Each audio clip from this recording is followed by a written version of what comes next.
Hey, what's going on, everybody? Thanks for joining us again. We are live. That is probably the best intro we've had yet.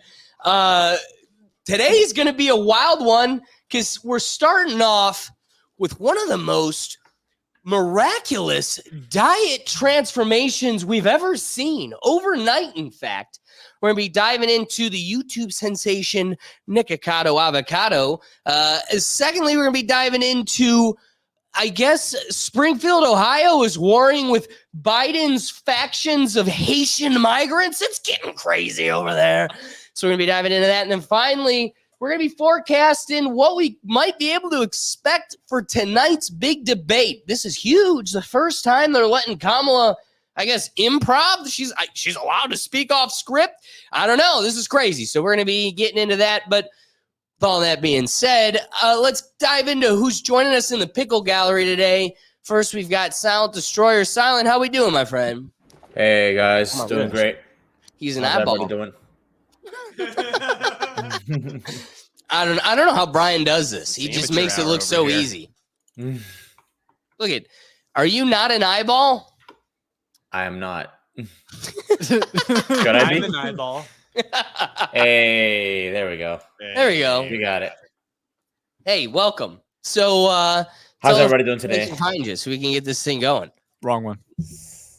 Silent Destroyer, kick.com/Silent Destroyer live every single day. Let's get it going. Let's get it going. All right.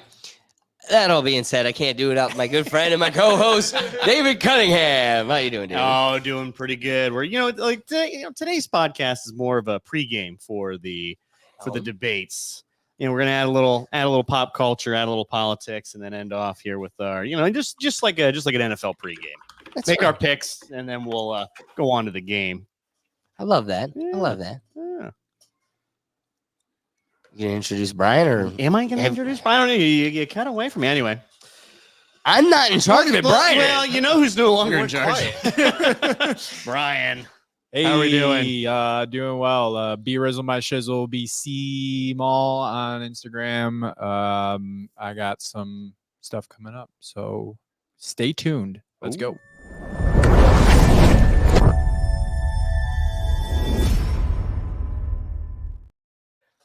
So, starting off with one of the greatest transformations the internet has ever seen.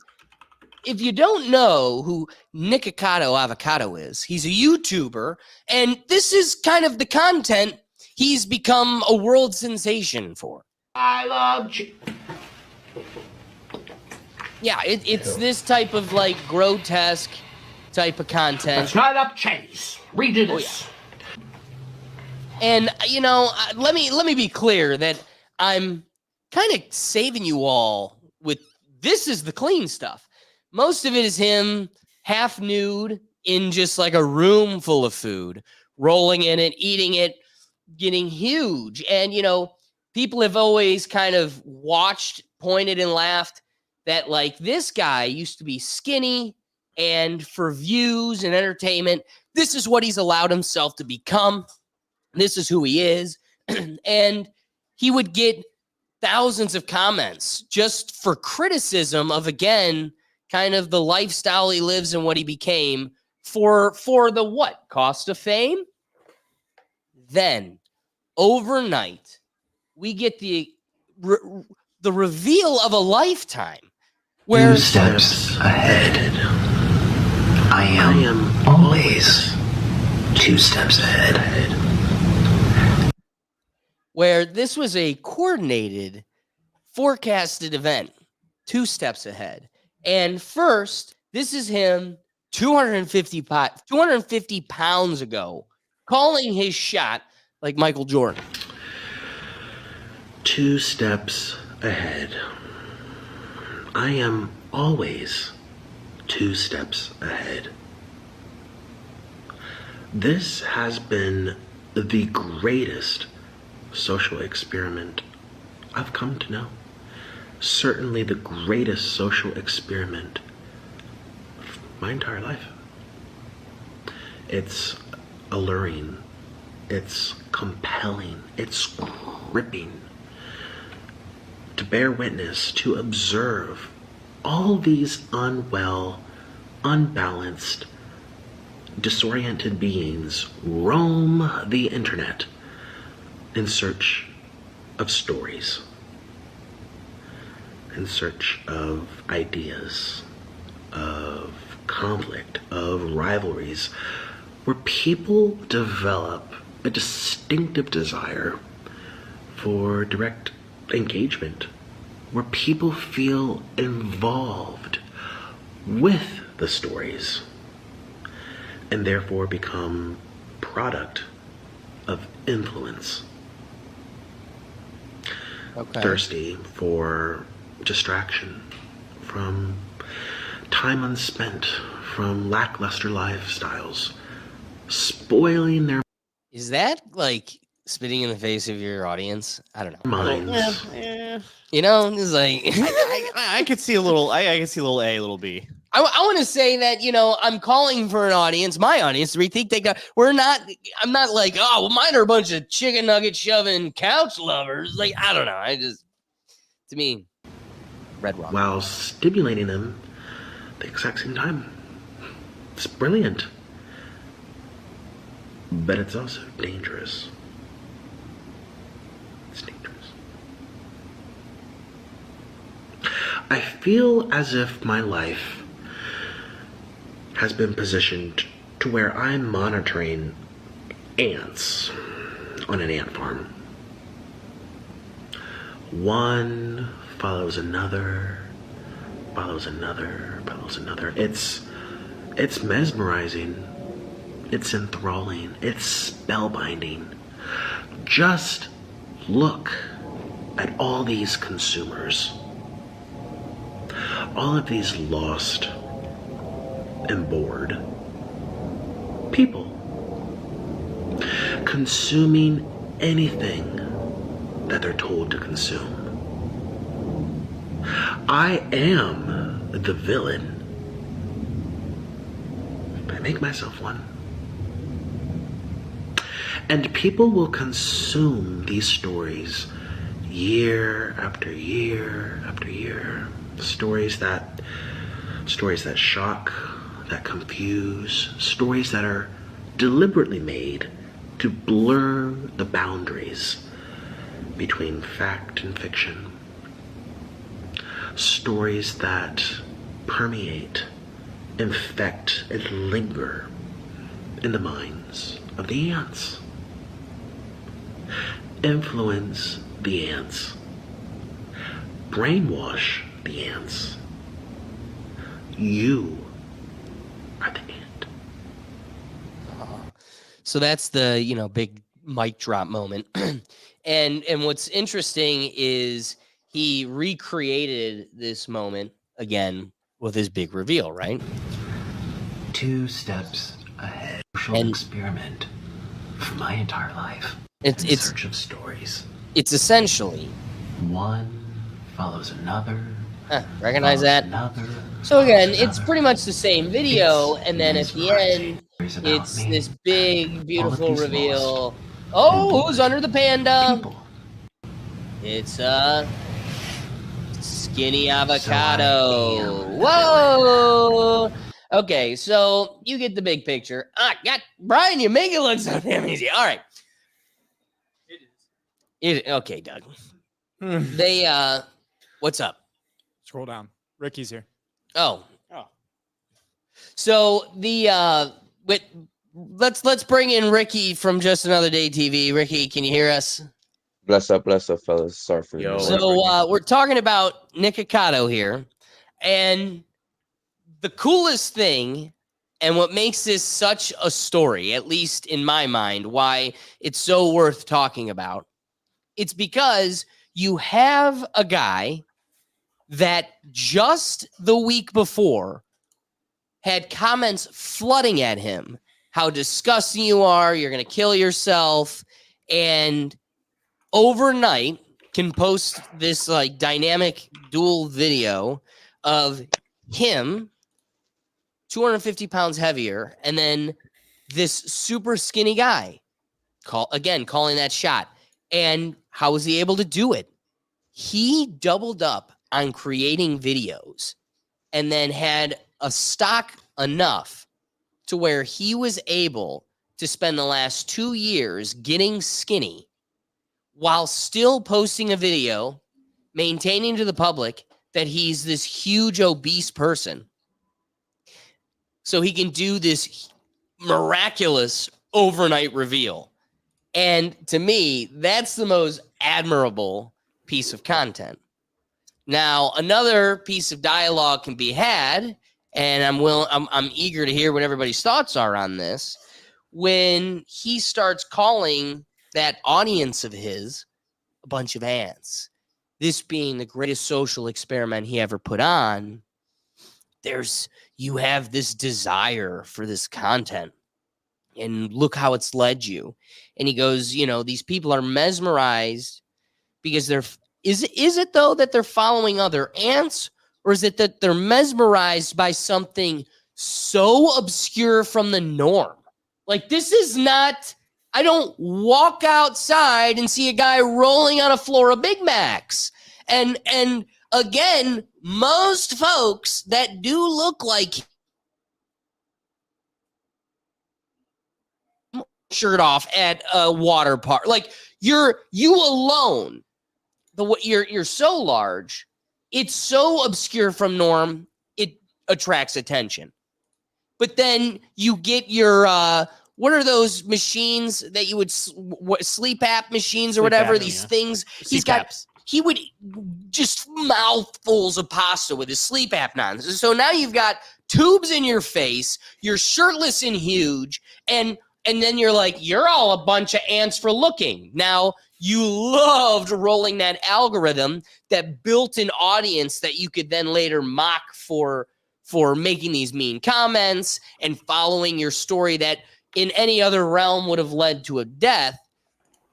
But I think the sadder part of this is why I appreciate and admire the effort and what had been achieved, the achievement. But isn't the bigger narrative like, hey guys, look at how disgusting this lifestyle is? And it is a choice. It was me the whole time putting handfuls of spaghetti in my face. I ate the 10 pizzas, and then I took 2 years to lose 250 pounds. Like, and shouldn't that be the story? That this is not your truth, Tub, and you can be skinny. Now, David's going to go on an Ozempic tangent, but like, you could do it without that too. I don't know. I flip it to you because I know you want to. So I think he's the microcosm of probably everything that's wrong with kind of fame culture, and at least especially modern fame culture in the United States, especially. So he's, he built the entirety of his career on being grotesque. And I think he probably started off as it was kind of fun. I'll get some video views. Then it just started becoming more and more, and then he starts feeding the trolls. I'm going to be more and more. And I always hear of, you always hear different YouTubers or like different people comment that he's probably depressed. And I think there might have been at one point he maybe said out loud, I don't know if this is true or not, where he was depressed. He's like, he's trying to, he's trying to. Real quick, can I add to the shock factor? Add to the shock factor. I literally a week ago saw a video come across my For You page, and it's him and his boyfriend, 500 pounds. And the boyfriend is literally surrounded in piles of spaghetti, shoving cheeseburgers in his face. And he's like, you did this to me. You did this to me. You made me this way. And we're doing this for what? We're going to kill ourselves. And he's looking at him and he's like, I'm so sorry. And then he's crying. It was so cartoonish. You think I'm exaggerating. I'm doing you a service by not making you watch it. And the truth is, I scroll on that and you're like, oh my God, I've watched this guy for a little while from afar, right? Just scrolling across. It's like, this guy is eventually going to kill himself. And to my total shock, the next week, the guy looks like, I'm going to say, I almost went to, you go. Finish your thought. Well, so so you're constantly putting yourself in harm's way to this shock value, like the lowest bar of entertainment, and you could just use his channel as a way to make fun of every YouTuber ever. He's just he's like all the bad parts of YouTube and fame culture all wrapped into one. So he's going the lowest form of entertainment. He's doing the big face things. He's doing these grandiose videos. It's just sloppy. It's gross. And you watch it because it's gross, and you watch because you're like, well, it's kind of like a car wreck. If you know a car wreck's going to happen, you take a look, and I'm not going to look away. I'm going to see what happens here. So that was his whole audience, his whole, like, maybe 10% of his audience was actually liked him as a personality. I don't think so. The other 90% just, I want to see where this goes. Like a circus, or like, a county fair. Like, dude, it's not that they were watching because you call them ants. They were not watching because the person in front of them were watching. They weren't watching because they revered what you were doing. They were watching you like they watch the bearded woman. They don't normally see that at the supermarket. He thinks he's a comedian, but everyone's laughing at him, not with him. He's a clown instead of a comedian. It's I hate it. I hate this style of YouTuber so much. And it wouldn't shock me in the slightest if he actually probably got some mental help and figured out, maybe correct his depression. Well, I'm gonna kind of make an about face here. Continue doing this and go Ozempic, and then all of a sudden, bam, I'm good to go. Because I don't necessarily believe that he was stockpiling videos for this whole grand reveal. I think he was just doing these videos, and sometimes it just like the throughput sometimes just takes a while when you film a video to put out the you do this all the time. Sure, but 3 months you're not dropping 250 pounds. No, right? 250 pounds is insane. Yeah. This was not like a little doohickey. This guy dropped a whole person and a half. Yeah. But Ozempic is wild. You see some of these celebrities on it. We've seen this South Park episode, but it's basically just it's an appetite suppressant. So when you really don't think about food, don't want to do anything with food, you lose a lot of weight pretty quickly when you're just not focused on your next meal. And none of us here are going hungry, but there's like I'm kind of waiting for my next pizza because I really like pizza. On Ozempic, you're not thinking about that. And you're probably going, well, what am I going to, I don't know, watch the next episode of whatever. Doesn't matter. You're just not thinking about food. You're almost half disgusted by it.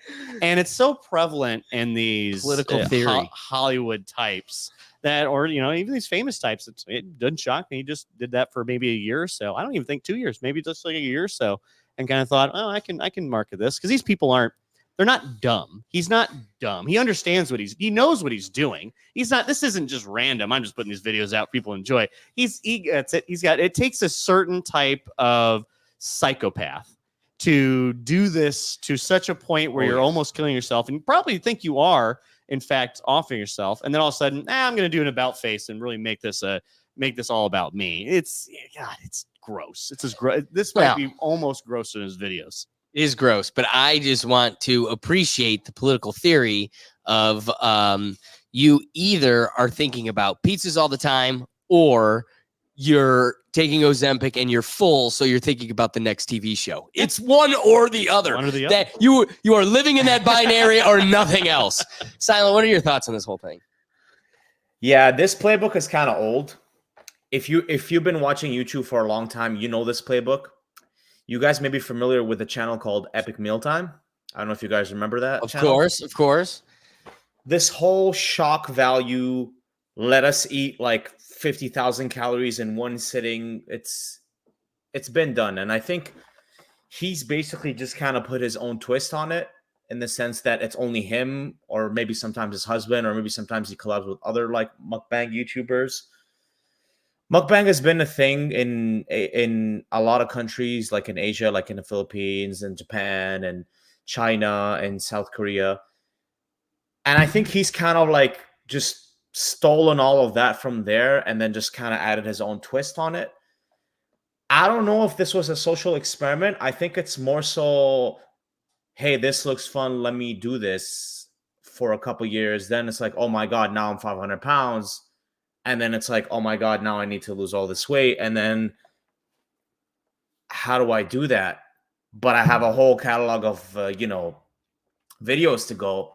Let me just go and lose the weight and just slowly release the video. That's my speculation, because I know there was a video done by Patrick CC, I think. Oh no, it was Sunny V2. Sunny V2 did a video like a couple of days before this video came out about how he's like a professional violin player and he should maybe do a switch up of his channel to a weight loss journey sort of content, because he posted a video of him where he was like crying, saying like, I hate this, I don't want to do this anymore, I'm done with this and all that. Well, here's what's crazy. I guess let's add this in the mix.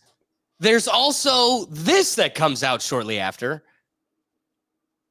I mean, what? Yeah. Just talk about reverting right back to your old ways. Like, what better way can the monkey dance for the folks than doing what works? Old Faithful, ruining my experience tomorrow with life. Like, I'm just saying, I feel like you're going to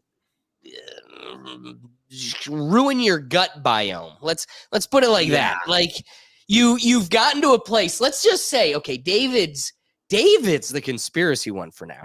He's the one saying none of it's true. Oh, how the table turns. And I'm gonna say, let's say the story's true, and he did take 2 years off, and he did stock. I mean, to me, that is genius. I'm with Lady Bills over here. Give the devil's due. There's some brilliance here.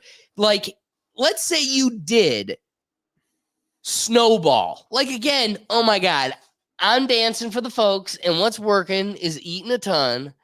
It's paying my bills, and at some point I'm going to get back from this. And you don't really get back from it because I'm sure eating 15 Big Macs in some world is fun. Like, you're going to be disgusted, but like, there's a reason we all don't do it, right? And I don't think my choice would have been a Big Mac, right? But I don't know if you know this, but the nicotine in McDonald's French fries reacts like crack. And I could totally eat a wall of McDonald's French fries, but I don't. At least I'm trying every day, right? So I could see where dancing for the folks, you kind of start liking it. Like, again, your gut biome adapts to this. And so now your stomach and the bacteria living inside you are calling for 15 Big Macs. And it becomes significantly easier than it was yesterday.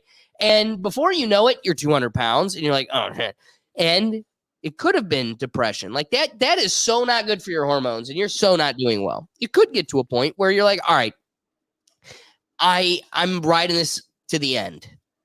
And for the sake of life, I'm going to get healthy. Or it was all 4D chess and I'm just going to get huge because I'm Christian Bale and I can get fat to play Dick Cheney and then tomorrow be Batman. That's a talent. And guess what? That'll give you an Emmy. In one world, you get an Emmy and David will tell all his friends that he got in line for the first Batman, or he's going to call you a YouTubing clown. I guess for some Redditors, it depends on just the platform you get famous. But others, if this was planned for and this was the playbook the whole time, that's pretty badass. And you got to give the credit where credit is due. Before I flip it to the tinfoil hat over here, Ricky, what are your thoughts on this whole deal? I don't like that type of content, man. I thought it's unnecessary. There's a lot of hungry people in the world for you to be forcing that much food. No one in the world is ever that hungry, man. I never liked it. It's always disgusting to me. And then like that group of content, like where there's family now doing mukbang, like from childhood, like them kids are gonna be like Nick Avocado when they're 13. I don't like it. It's just unnecessary feeding yourself. It's a sin, like for the fame. But he got famous off it. He can do whatever. He has the platform. He has the followers. He can literally sit on his ass for like the next 5 years and get revenue. Let me ask you this. David tends to defend them a lot more than me. The OnlyFans type lifestyles.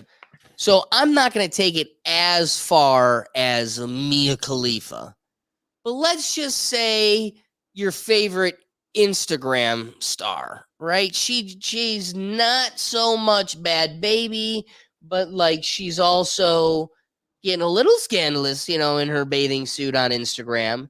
And she has 1.5 million people logging in every day to see her in today's bathing suit. Okay. You said, hey, I don't like it. I'm not giving him props for capitalizing and monopolizing on a sin and then turning it around to something else. So what if not a Mia Khalifa? I'm not going to go that far down the road, but let's just say you are going bathing suits and then you got 1.5 million people loving you in your bathing suits. And then you're like, tomorrow, I love Jesus and I'm going to do something else with my platform. I literally, now that we're saying it, I literally had somebody on TikTok go from that to now I'm just reading Bible verses. Actually, I can think of a few. So, I mean, how's that different? Maybe he saw the way, or this was always the plan was to, look at how I got you with the Satan's temptation. And now I am the beacon of light. I'm just curious. Do you put this in the same realm as the Instagram star that's capitalizing on her body, or can you give a little bit of more credence to that because it might be an audience you might like to find yourself in? Well, I won't even go as far as saying it's really simple. It's just disgusting. I don't like it. And yes, the Instagram model, she's a newfound hoe. Like ain't nothing to it. Like she found herself again, dog. Like it is the same thing. Like she ain't gonna keep the same audience. You know what I mean? She might lose 75%, but she still have the platform to go on her new journey, which is nothing wrong with that. Like go on your new journey, do what you got to do. But he just got skinny and went back to the same filthy behavior. It's like it doesn't even make sense. Like here's what would be incredibly disappointing to come from this. If you got on this huge weight loss journey and did this big massive reveal and then let yourself get that big again. Right? Like at this point, for the sake of like here we go. We've got commenters calling him genius, right? I'm willing. They're not. There's the studio seems split. Go in the comments, let us know what you would do. I would be willing to award you the achievement of doing something pretty brilliant. That immediately gets revoked the second you allow yourself to revert back into your old ways. Because then it isn't brilliance. Then you're just like all the rest of us fatties. Man, we all go up and down. That would be a thing. An addiction and trying to have willpower every day. If he was staying ripped and shredded and doing a mukbang every time, now I'm like, yo, I need the formula. I need the secret. But it would still be disgusting to me. Like, why are you eating so much food? You're never that hungry. Like, you know what I mean? Like, I don't get it. Facts. All right, so let's land this plane. Dougie, do you have any thoughts on this? I think he is pretty smart, but also insane. Hey, isn't that a lot of great brilliance? I mean, I think some people would say the same thing about Kanye West, and people voted for him for president.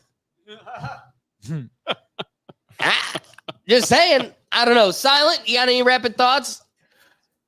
Yeah, I think at the end of the day, money talks.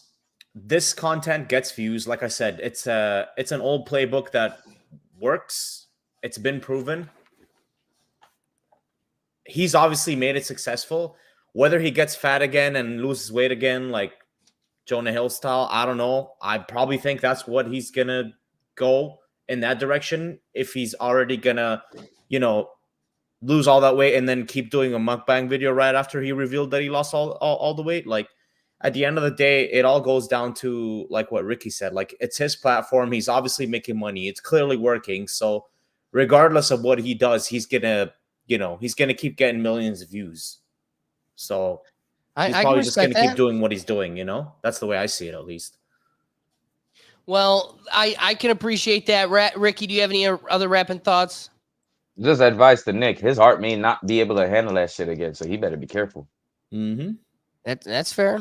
I mean, and again, if you've got sleep apnea and that's something you're battling, and then you conquer this weight loss, your lungs and your situation really can't afford for you to go back. And you've really saved yourself insofar as you keep it off.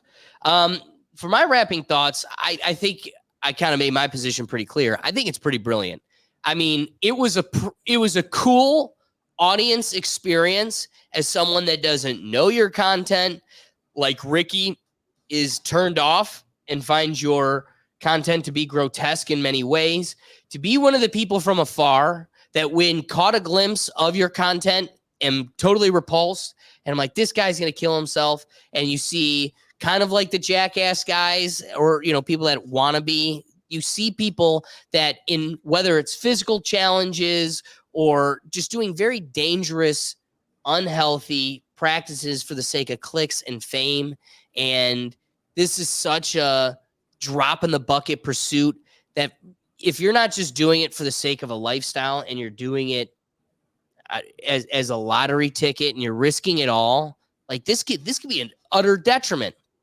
And so I thought this is a victim to that type of culture. For me to show up a week later and be like, this guy did what I can't even do, and I wasn't 450 pounds. Like, that's amazing. Hats off to you. Cheers to you. And it only stays amazing, planned, and brilliant insofar as you can keep it there. If not, then this was just a lucky circumstance. You worked hard for a little bit for the aha moment, and it's kind of gone. I don't know, David, wrapping thoughts. I go back to the old CEO of Coca-Cola, and someone asked him why they brought back Coca-Cola Classic when they had New Coke, and they were thinking it was a big grand conspiracy. And the CEO says, "Well, we're not that dumb, but we're also not that smart." I think this is the same situation here. Like he's not dumb enough to take an opportunity and go, "Well, I could probably make something out of this with the whole weight loss deal." But he also, I don't know if he's that smart to premeditate that for over 2 years, build up all sorts of these videos. I think this is just a happenstance of I think he finally got right in the head, or at least somewhat right in the head, and then decided, hey, I think I can make this into either a weight loss journey. Well, let's be on the most optimistic end of things. It's an actual weight loss journey, or probably most likely it's an Ozempic trip. And again, we see evidence, but he goes right back to just even if it's healthier, even if it's eating like 10 bowls of salad, you're ingesting a lot of food. You're still doing the same thing you're doing. He's not totally pivoting to. That's why I don't like the it should be a weight loss show. Yeah, like a weight loss show. So it's not a complete pivot. It's like, well, I'm gonna have bikinis on Instagram, and now I'm gonna have a little subscribe on my Instagram for $2 a month. So that's probably more what he's doing. But these YouTubers understand what they're doing sometimes, and I don't think they're always playing as much 4D chess as sometimes we would hope to believe. I'll give you that for sure. Brian, wrapping thoughts? Oh, yep. So I think Ozempic is definitely a GI killer, and it will ruin your entire metabolic system after long-term use. Also paired with bulimia, and you can lose a hell of a lot of weight. I mean, if he was really stacking these videos like he said he was, bulimia, paired with puking in the bathroom after meals, you can get skinny ultra fast. Yeah. So if he was really doing these videos and he had all of them stacked up, I think the logical thing for him to do is, change out of what he's wearing in the same day and just make another video and just puke it up and just let the dice roll. Yeah, I mean, I don't see how this could be any other way if he's stacking these videos to be put out as frequent as you were saying. Also, Olipop, that is a great way to get your prebiotics and dietary fiber in your diet. First sponsor of the show, actually. No, not a sponsor. Not a sponsor. I don't know what they're doing. Sponsored by him any day. No. That being said, I apologize for laughing so loud. It was so shocking to hear Brian pair Ozempic up with puking in the bathroom. That just caught me so off guard. So I know I I let out a loud one on the mic. That's my bad. All right. Diving into this next one. Spicy. As an Ohioan, this deserves loud exclamation, and we need this topic fully flushed out. This is, I think the best way to roll through this, guys, is to report on it. We'll go through it all. Make your comments as we go through it, but there's a lot here, and we kind of just got to let it roll. So let's start off with first. This is a call from a Springfield resident to his city council. Oh, and take a peek at the date. It's like kind of odd that like a guy like me has to come out from doing what I do on a daily basis to have fun, because I see what's going on in these streets, and I see you guys just sitting up there in them comfy chairs and suits, and I'm getting out here every day and I'm broadcasting this, and you guys are just sitting up there in suits or something. Like, I really challenge you guys to get out here and do something. These Haitians are running into trash cans. They're running into buildings. They're running into, they flipping cars in the middle of the street. And I don't know how, like, y'all can be comfortable with this. Like, I don't know, like, who's getting paid from it. I honestly feel like someone's getting paid from it in the background. You got a bunch of people on a bus getting dropped off at a gas station to come down here. I know a single mom that FaceTimed me this morning at the welfare office that really need something. And it's nothing but immigrants over there. And I don't even want to, like, seem like I'm coming down on the immigrants, because it's the people that's bringing them down here. Because Wait. I want all of the people in this Rethink Tank dialogue to be real clear on terms. This guy is doing our conversation a disservice, and I want to make it very clear. There is absolutely zero disdain or turn away towards immigrants. This is a conversation about migrants, and that is a difference in terms. Not to go all. Do we want to start kind of at the beginning of where this? whoa.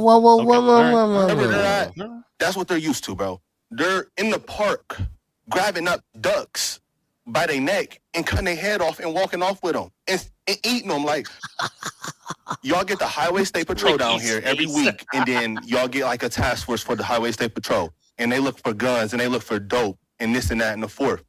That same people that y'all got riding up and down Limestone doing U-turns, pulling people over for blinkers and pulling people over for like going left to center and like a couple miles over. Like, y'all can take them same people, the Highway State Patrol, and you can take them in every single one of their silver Chargers and Dodge Durangos, and y'all can take them to Sunset, and y'all can park them right over there, and y'all can teach people how to drive, since the Highway State Patrol knows so much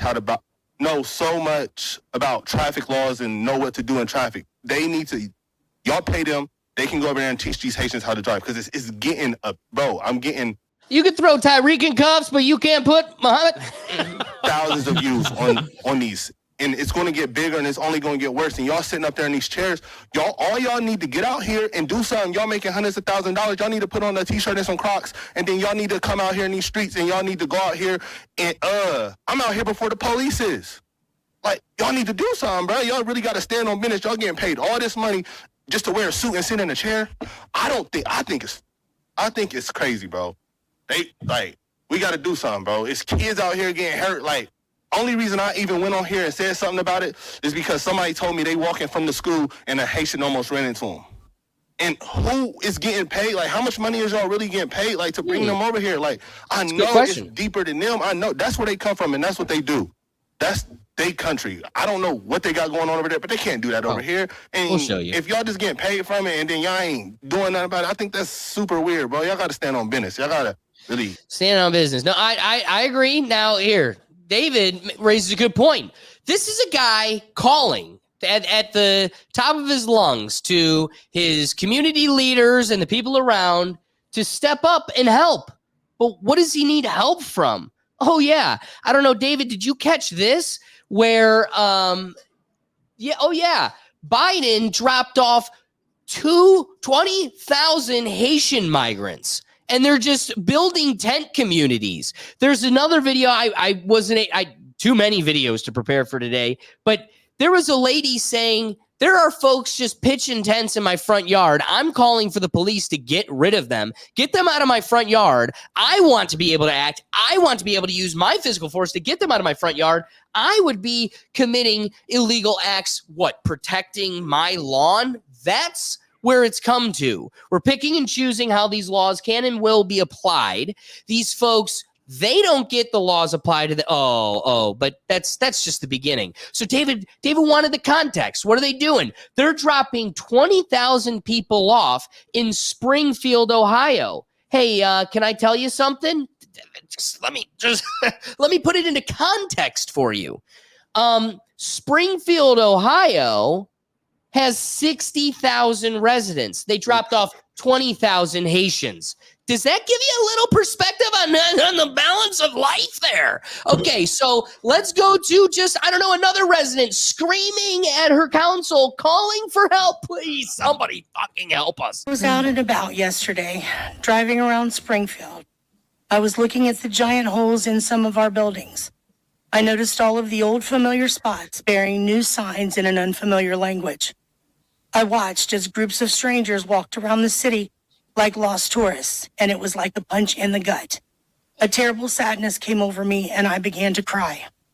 I immediately started to think back to when I was little, walking from my grandma's house on South Fountain through downtown and all the way to Snyder Park, going to Wren's to get new school clothes and shoes, the excitement of the mall for lunch at the Blue Fox, or even better, to see Santa, riding down High Street, admiring the beauty of those stately homes and their amazing architecture, dropping pennies in the fountain and making wishes.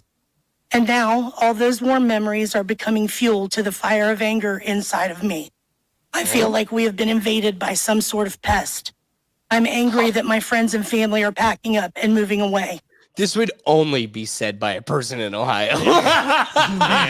She looks like Nick Avocado, and she's like, we have pests that have come. I'm angry that foreigners are using up the resources that were set up for the Americans that reside here. I'm angry that another country's flag was being flown in our city. I'm angry when I see our businesses and recreational areas littered with garbage left by people that do not know or understand our laws and culture. Crazy. And are making no attempt to learn about them. And let me be clear, this is not about race. This is about people being given the privilege of coming here from another country and having no respect for our people, our land, or our life's work. People living their life here. It's almost like, I don't know, having to work hard to have that right to be here, having to jump through some hoops, having to meet a standard, having to meet a background check. It's almost like that creates a need to respect or a want to respect this place that you're being indoctrinated into. That's crazy talk. Put me away. I'm racist. The way they did in Haiti, angry, stealing, polluting, living in filth, and acting like animals. These are not civilized people. Opening containers in our grocery stores, helping themselves to what's inside and throwing the rest onto the shelves and floors. And who's letting them do that? Pulling off of the highway to publicly clean and gut the roadkill lying there in front of anyone that passes by. Stealing animals from farmers and leaving their severed heads at the side of an old school where children play. Relieving themselves in public. Making some barbaric stew out of the birds that live in our park. This is insanity, and it has to stop. What will become of Springfield? Where will we be in 5 years? The thought terrifies me. Will it be some sort of dystopian wasteland with most of our original residents having moved away and those that cannot afford to move being locked inside their homes, living in fear? This thought is keeping me awake at night. I just want the old Springfield back. I know it was far from perfect, but at least it was still ours. Okay, so let me give you the full picture here. This is what's going to be. This comes from former Ohio State Representative Kyle Kohler. So he had shown up to Columbus. Now, I wanted you guys to notice that first video was from August 27th. That's like 2 weeks ago, guys. Now this other lady comes up and she's like, it's worse. It's bad. Nobody's doing anything. They're not enforcing the laws. Are we even a republic anymore? Does law and order apply, or just to us as we're trying to defend our liberties, right? I don't know, our front yard. So again, here's Representative Kyle Kohler. He had stopped into Columbus and made the exclamation that shocking revelations about the illegal Haitians crisis in Springfield, Ohio, listing about 8 major points here. First, the Haitian illegals in Ohio are given $600 to $1,600 per month on debit cards through refugee cash assistant programs. There have been nearly this is point 2. There have been nearly 20,000 Haitian illegals relocated to Springfield, Ohio. Point 3, the local system now has over 1,600 non-English speaking students enrolled in their system that are not citizens. Point 4, Haitians who are nearly 20 years old are being placed in high school freshman classes with 13-year-old kids. Point 5, a man associated with the relocation efforts is renting his 63 homes to 20 to 25 Haitians per home at $250 a month and is giving them local work around town. Point 6, HIV reports are skyrocketing 871% over the last 5 years, and many nurses in the area are alleging it's due to the Haitians being treated at that hospital. 7, an early 11-year-old boy, Aiden Clark, was killed by an illegal Haitian with no license who crashed into his school bus. And then the 8th point he raised to the Columbus State Springfield residents are reporting missing pets and that Haitians have been caught eating animals in the city. What? That sounds ridiculous. That can't be what's going on. You'd be surprised. Let me take you to the next one here. Yeah. Oh yeah. That is a lady. Oh no, wait. First, yeah. So they're getting all this money. This is what it looks like. This is them in their residence, flexing on them hoes. And who are the hoes? We are. We're the dumbass hoes paying taxes. God, what? Brian, why do you keep doing that?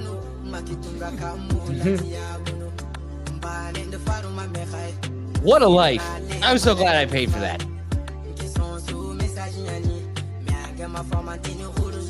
Oh, wait, the music's going to get me in trouble. Dang it. I'm sorry, YouTube.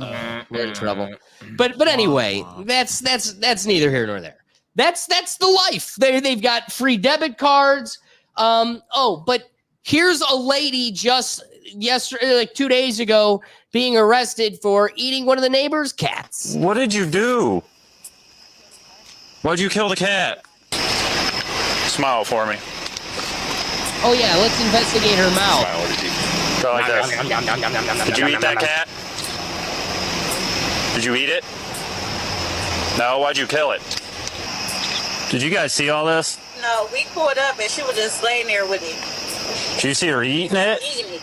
She was eating it? Yeah. You call the Humane Society. Imagine that's your cat. Like you roll up. Snuckums is just finger licking good, baby. I got one more before we. Okay, it's not just here though. It's across the dynamic here. Where's it? 10. Here's New York. A lady walks up on a guy about to kill and eat a seagull. Let me have the bird. And so I have the bird. I have the bird. Give me the I know bird. how to hold the bird. Let go of the bird. Yeah. Why can't I get the dual? There we go. I'll take that. No, the bird is not your bird. It's not your bird. It's not your bird. So here's what's weird to me is like, hey, I'm sure that's how the Indians felt or the Native Americans felt when we were sitting there killing buffalo. And they're like, whoa, whoa, whoa, whoa, whoa, whoa. We admire the buffalo. And it's like, we're sitting here like, whoa, whoa, whoa, whoa, whoa. You don't get to come to the park and kill the ducks. Now, what's funny is my best friend from childhood, they'd go pheasant or duck hunting all the time. I've gone pheasant hunting with them. So it's just funny. It's like, well, you can't kill this animal, but you can kill that animal. You can't kill this animal, but it can't be in the park. It has to be over here in this land. It's the same animal, but we just don't like seeing it happen in the park. It's like, yeah, but also, isn't that a fair call? Like you call for that in a society. Isn't it fair for you to call for that? I don't know, in a civilized society, like that's what separates, Pooh Rivers in the middle of Roman streets and like us, right? Like that's the step of being civilized. Is like we poo in the corner, not just everywhere. It's like we hunt over here, not in our delicate spaces where we come for meditation and sanctity, right? So I don't want to defend eating these birds that we would otherwise eat elsewhere. But then it crosses the realm of just a duck in a park. They're saying they're making duck stews. You're taking people's dogs. You're taking people's cats. One other big one that's worth mentioning before I flip it to you guys is here's a guy that's calling again to the community because his insurance is going through the roof. Because another thing I could bore you with videos of is just residents catching videos of these Haitian drivers that are getting vehicles that don't have licenses, and they're hitting curbs, they're hitting cars, they're flipping them in the middle of intersections, and there's no recourse. What insurance are you going to go settle up with? And then your insurance rates go up. What does that look like? Fucking mad right now. So I just got off the insurance company. Got off the phone with the insurance company, and was told that my insurance went up because of the cost of doing business in my area. I have two vehicles, two nice vehicles that I'm, took a loan out on. And both of the drivers, me and my wife, have good driving records. No accidents she's never had an accident. I had an accident when I was a teenager, so it's probably been over 15, 16 years ago I had an accident. And my insurance has gone up over $100 a month within 6 months. I pay over $420 a month for insurance for full coverage on 2 cars. They're nice looking cars. So I live in Springfield, Ohio, where the influx of Haitians are. And but okay, we don't need to bore you with the whole dialogue, but the truth is, the craziest part, you're going up hundreds of dollars a month for a place you've grown up in and lived. This is your community. This is the society and homestead that you've built, and now it's costing you hundreds of dollars because insurance is going, your home is a liability. I don't know. Flip it to first. Let's get the outsider looking in. Silent, what are your thoughts? Yeah, this is crazy. This is wild. Like, this is clearly orchestrated and planned. I hope that it eventually becomes revealed who did this and who planned this. I think, there's a little bit of a, I guess, obvious suspect from, the Biden administration and people blaming the Biden administration because clearly they are kind of, to blame for this. Now, who did this or why or what's the purpose of it? Like, I guess we'll eventually figure out and find out. But this is clearly a really fast way to destruct a city, especially one that has 60,000 people only. To send 20,000 people. Yeah. I don't care who you send, even if it's 20,000 American people from Ohio, from another city, you send them to a small city. Just that by itself is going to, be a very heavy load on the infrastructure, Well, Silent, I'm so glad you brought that up. I was going to, wait a little bit, but this is the perfect opportunity to remind everybody when Texas shipped 50 migrants to Martha's Vineyard. Martha's Vineyard said, thank you, but sorry, and immediately shipped them out with the statement that we don't have the infrastructure to handle all of these people. So unfortunately, folks, get your ass back on the bus. And Martha's Vineyard can't handle 50, but Springfield, Ohio, with 60,000 folks, here's a whole nother third of your existence. Here's 20,000. Oh, You don't have the Nancy Pelosi money to say, oh, no, thank you, and buy more buses to ship them. Oh, that's unfortunate. Looks like your Dollar General is empty. Ricky, you were itching. What are you thinking? It's just all funny to me, man. Martha's video just ship them back on the ferry, bro. Like, get back on the boat. Go back to the mainland. We can't take you over here. That is comical. I love it. The Ohio thing though, the Asian thing, bro. That now listen, if they really out there, I need a video. I need confirmation of killing a duck. I need to see this. There has to be a video somewhere of them killing a duck.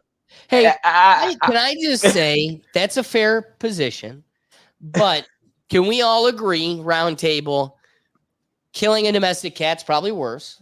Yeah, and I saw that video. You have a body cam of. So to me, the buck stops with the kitty cat. But see, I saw that video, but I thought she was American. She's just crazy. But I didn't know she was Asian. I didn't know she was Asian. So maybe it was some voodoo shit. You know what I'm saying? I don't mean that's true. That's true. Or you're looking out your driveway and you're seeing somebody eating, Mr. Snowball. All right. What are your thoughts? Oh, I get a few here. Oh, so this is largely an issue of policy with I think a lot of this stems back from, if we remember the Trump administration way back, I think it was like 2019, 2020, where they had he says Haiti is a shithole country. Oh, so yeah. Obviously they were having some issues, and they have like an earthquake or something. And they brought a bunch of refugees, and I do think the Trump administration. Well, let's recall this was the Dem support. Haiti is still great, even though we're shipping how many people where? It was 20,000, or it was quite a lot. Yeah, and it's the immediate influx. It's within years, not decades. This isn't necessarily like an Ellis Island thing. Well, I mean, that might not be the best example, but there is, largely there is, I think every one of our communities has, a pocket of immigrants that came through the country. Maybe let's just say some of them are of questionable means, but it's a small pocket. You'll have some things here and there. 20,000 is not a small pocket. No. I'll get to that. Okay. So that's okay. But again, I think you put it well to start off with. This isn't just other people being here. It's the overwhelming amount. There is definitely Well, hold on. I want to, before we get to you, save that thought. All right. I think there's a side conversation here. Numbers are important. 20,000 good people, 20,000 bad people, that can break an infrastructure, good or bad. Mm-hmm. But I still think I should be allowed to have a conversation, even if it's for Jeffrey Dahmer's. I'm allowed to talk about it. Like, again, you get mad when we call it a shithole country. I'm not allowed to say that. But then I look to you and go, here's a machete fight in the middle of Haiti. And I kind of look back at you going, okay, I have a heart. I recognize the need for somebody in a world where this is every day. I recognize the need of needing to get the hell out. Yeah. But then also, when you just make it a free avenue, $1,600 a month and a debit card, and we'll ship your ass to, vacation town out of here. You don't think some of the I'm sure some good moms and daughters and grandmas, and they're getting on that bus, and they're coming in with them. You don't think a couple of those cats with the machete might be coming in with them too? So 20,000 is an insane. Statistics tell you, oh my God, even 5% of 20,000 is a lot of folks. But I want to say, even if they're bringing in 4 folks, why is it alarming to nobody that they're coming in totally unvetted? Unvetted. Like, I saw a Haitian American that was in the middle of a campus just trying to rile, I'm supporting Trump. And it had people going crazy. How could you? Look at the way you look. You can't do that. And his whole point was, if I'm looking around and if I were to be doing any of this, I'd be getting in trouble. Why are we letting them get away with it? And what does it mean to call yourself an American if we as Americans, this is the best place in the world. Let them all come here. This is why everybody wants to come here. But we can't even go do this anywhere else. We can't even do this where they're coming from. I can't even just set up shop and go, I'm Haitian now. I'm Haitian now. Well, one, you're not going to do that because that's dictator world, right? Like you don't have the rights that you would otherwise, so you don't do that. But if you did and you could, they wouldn't let you. So you choose not to, not really because you have a choice, but because you can't just up and leave and become an Australian. I'm Brazilian now. I like Switzerland. Like, close your eyes, pick David's side. You can't just like pick a spot on the map and he's tuned out. But that all being said, my suggestion would be there's a whole nother conversation that it doesn't even matter how many people are coming in. The bigger conversation is that you're letting numbers in, 5 being too many, that there is no standard, no processing. It is just come on in, baby cakes. And some people leave out of necessity because they're looking for better new opportunity. Others may have created necessity because they're no longer welcome from where they're coming from. And that may not always be the best cat. I'm just saying.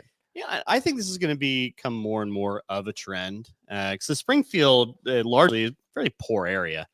And in Ohio, like it's not, it wasn't like, it's like, I think that one guy said it, like, it wasn't too terribly great to begin with. And now it's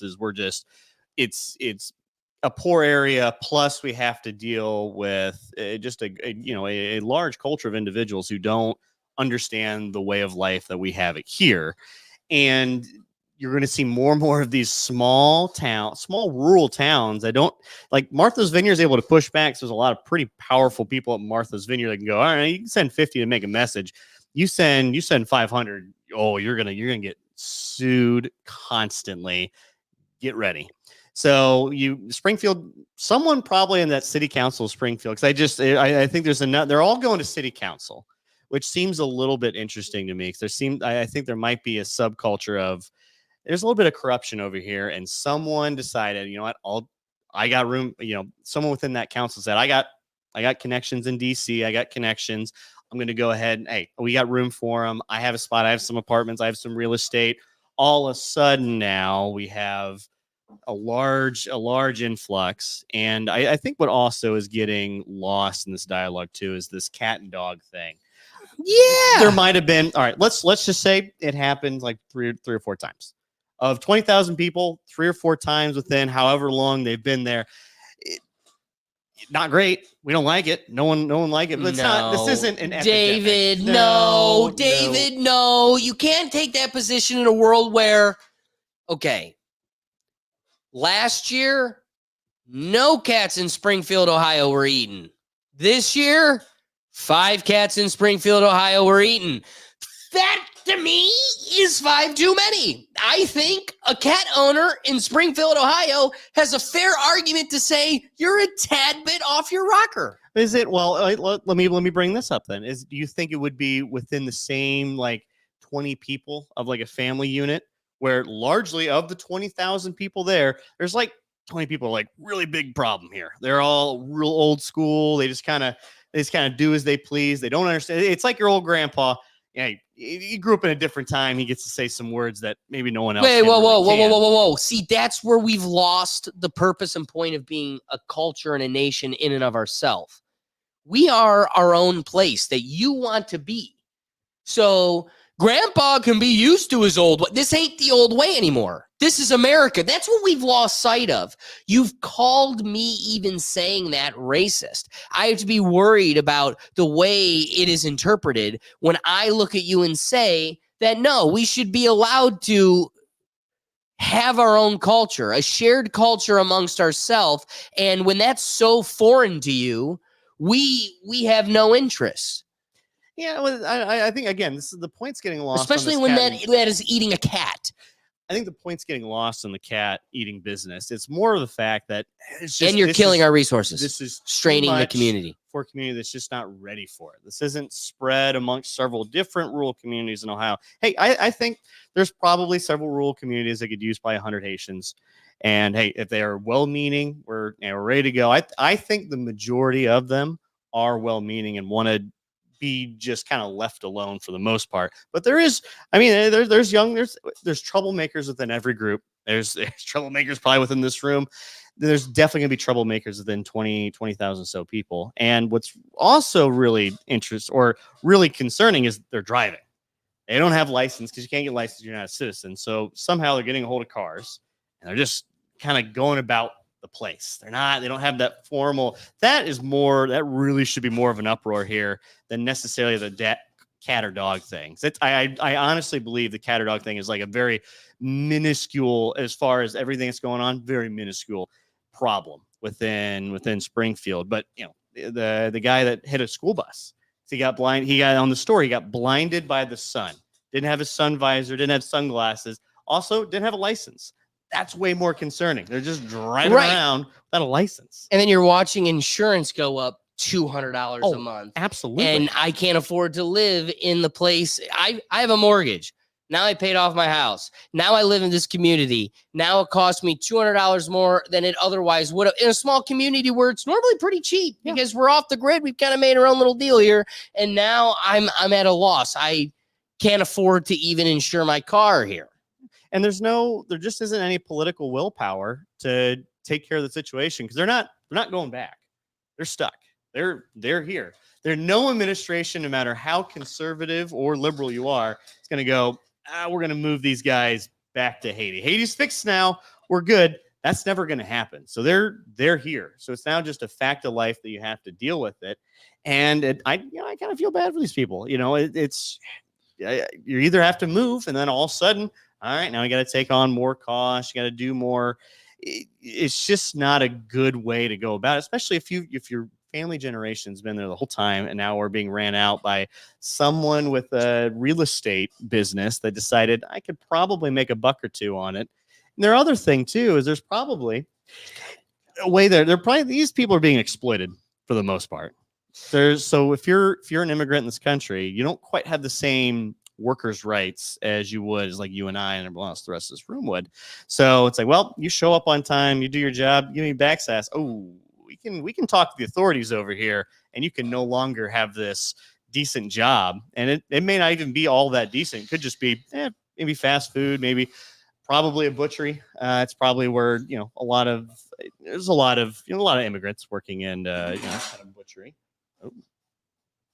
You can do anyway, but I just see this as another way for corporate America to just exploit a workforce that has really no other options. Well, if you want to be in America, you better do X, Y, and Z here for us. All right. Well, that being said, of course, there were ways that this was stimulating and aggravating the culture because it doesn't just stop there.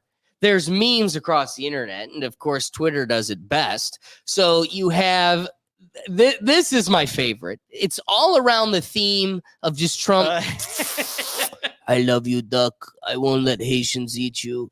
That's the spirit of all of them. We have David wanted to make sure we at least display some of them. Oh yeah. There's a few of these that are being sent out. But this it's really just cats defending the ducks going to war with the cats. We've got this one. I guess we're not really we're supposed to pretend this one isn't funny, but try not to laugh. You got a Haitian barbecue truck. Cats, dogs, ducks. But of course that is disgusting and we hate it, and the Democrats have come to exclaim the dark sides of Republican humor. What in the hell is this? The chairman tweets, protect our ducks and kittens in Ohio because he goes down some crazy rabbit hole, completely debunked that aliens are eating pets. Well, my God, are you okay, Mr. Chairman? Because last year, for a very long time, you tweeted and promoted Kanye West as he was calling for genocide against the Jews, and you kept it up. And now when we have victims coming here, you're tweeting this nonsense. I don't know why you would do this. I hope you're okay. Oh, come on. I don't know if the aliens who are eating your ducks are in the room with us right now. Oh, come on. But, Mr. Chairman, this is a serious issue. These people have loved ones who have been lost. Oh. And you tweeted this. See, I wish we had more of course, that's the clip I come across. I would love to know the further perspective of like, who are these victims you're trampling through, the floor there to exclaim why 20,000 Haitians dumped in the middle of Ohio is justified. Because again, if your story is like, look at that, they're fighting machete gangs, and that's why we should let them and the machete gangs into the middle of Ohio, like, to me, that is a bottomless argument. So I want to know what those folks are that we're even having this conversation. Like, who are you using as like a masquerade?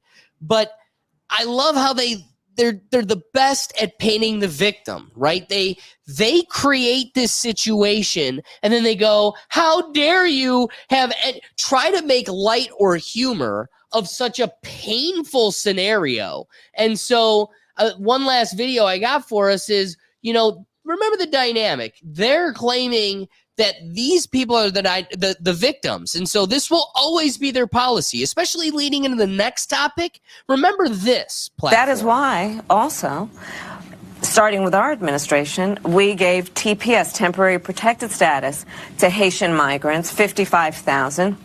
And then more recently, we extended temporary protected status to over 100,000 Haitian migrants for that very reason, that they need support, they need protection.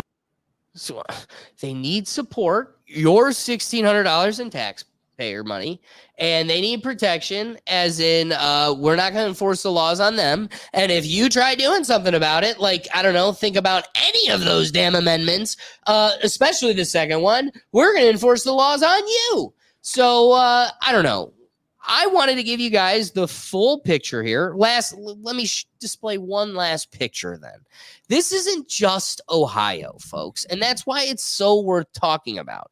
When two illegal Honduran migrants are arrested after shooting down a bald eagle that they plan to cook and eat in Nebraska, and then again, why are we so in love with cartoon-esque animals and it's animals and everything else, but we're not even talking about the stories of like young girls that are killed in our communities and they're getting away with it or barely even addressed. So I bring that up because, again, why is this not getting our attention? But a bald eagle will, but your cat will. I got a hot take. Yes. I think these illegals are not getting the permits that they should be getting, and the politics are just throwing these migrants in where they don't belong. I mean, you add a whole third of a population and into a small city. I don't know. What do you guys think? I don't know, David. What do you think? Well, I think this is, again, this whole thing's really getting just kind of thrown off the rails by the cat or dog thing. And I think it is more of a question of why, these small communities just don't have the ability to be able to handle this infrastructure. And they don't have they just don't have the money to be able to just like push it away either. So this is like New York City or LA, where they have the money, they have the resource, they have the political willpower to be able to push them out and just say no. So we're going to see more and more of this, and it's gross because it seems kind of racial in a sense, but it's really more of like a cultural difference and a cultural aspect of it that they're just not meshing very well. This isn't like, like the UK, like a bunch of UK folks, German folks coming over here that have fairly similar Western values. They just don't quite have that same format here. And this is, and it's just not, some cultures just don't mix as well as others. And when we're starting to see Midwest. Okay, but is this not the mixing of cultures, or is this actually like a problem?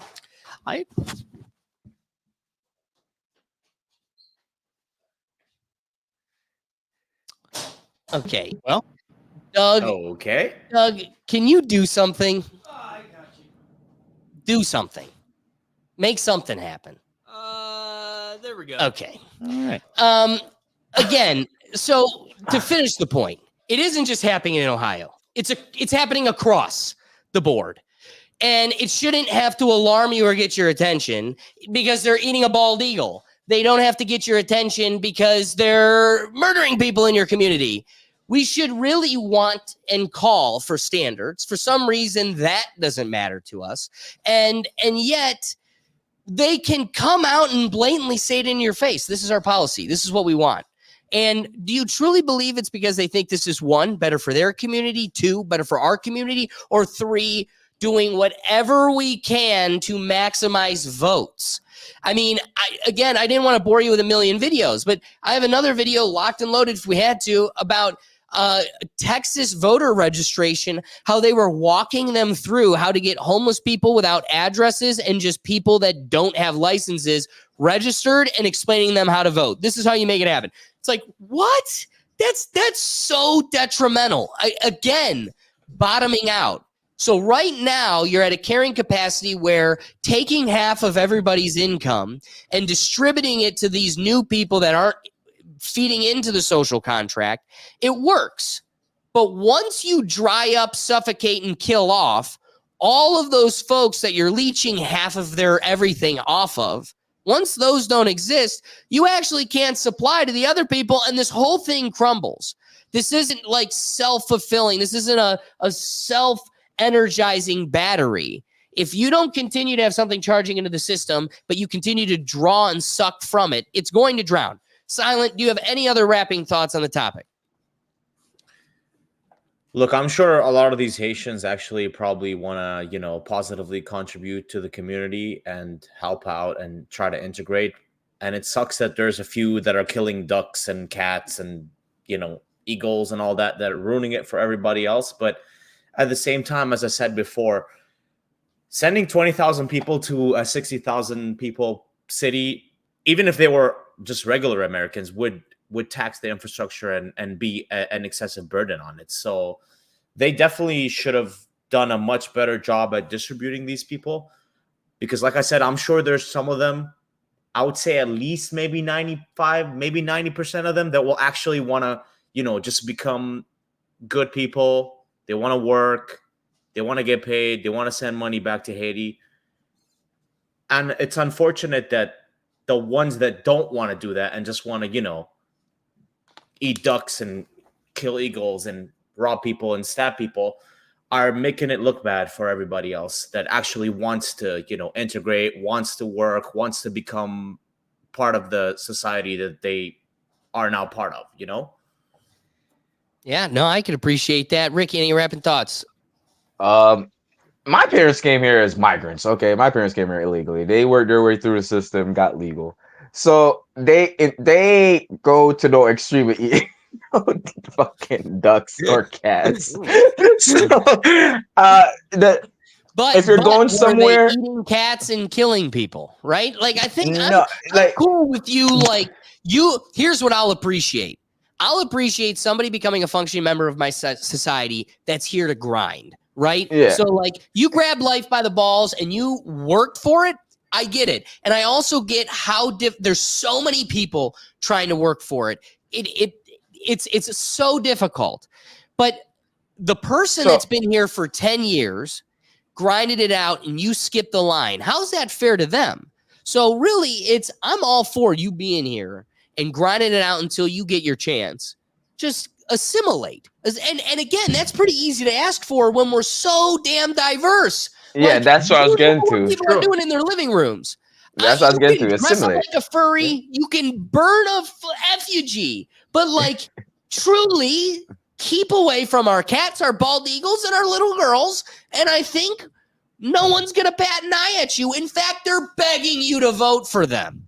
So just don't suffocate our community and eat our eagles. Continue. I'm sorry. Because I didn't want to degrade from like the pursuit that like you've experienced. I have immigrant family that experienced the same. It's not that's easy. that's what I'm saying. My people came from like zinc fence houses. They didn't come eating cats. They came to see this perspective, but it's also bad. It may be that one loose screw that is in all that 20,000 did this fucked up shit, and it's casting a bad shadow on everyone. But also, Haiti has been in a crap situation for a long time. Like, Dude, we was in you school can't when they say had that. We Are the World.